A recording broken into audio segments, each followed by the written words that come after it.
বিপ্লবোত্তর পরিস্থিতিতে শাসন কাজ পরিচালনা করা সহজ নয় উল্লেখ করে আইন উপদেষ্টা ডক্টর আসিফ নজরুল বলেছেন, আইন শৃঙ্খলা পরিস্থিতি নিয়ে আত্মতুষ্টির সুযোগ নেই।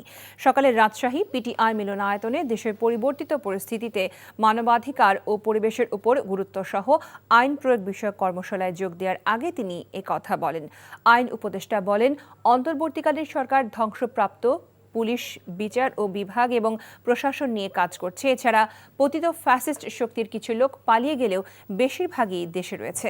তাদের হাতে প্রচুর টাকা এবং বদমতলব রয়েছে। কর্মশালায় অ্যাটর্নি জেনারেল মোহাম্মদ আসাদুজ্জামান, আন্তর্জাতিক অপরাধ ট্রাইব্যুনালের চিফ প্রসিকিউটর তাজুল ইসলাম সহ বিভিন্ন পর্যায়ের বিচারকরা অংশ নেন।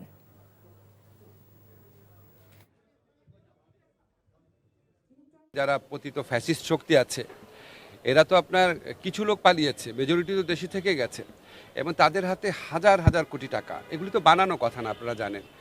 টাকা থাকলে এবং বদমতলব থাকলে অনেক আইন শৃঙ্খলা পরিস্থিতি নষ্ট করার মতো অনেক কিছু করা যায়। তাদের একটা রোল থাকতে পারে এবং আছে বলেও আমরা অনেকে বিশ্বাস করি।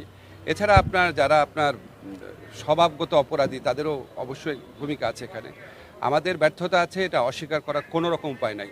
কিন্তু আপনাদেরকে একটা জিনিস বলতে চাই, আমাদের এই ব্যর্থতা উত্তরণের জন্য প্রচণ্ড তাড়না এবং চেষ্টা করছি আমরা। আপনারা জানেন যে এরকম একটা বিপ্লবোত্তর পরিস্থিতিতে পৃথিবীর কোনো দেশেই শাসন কার্য চালানো খুব সহজ ব্যাপার না।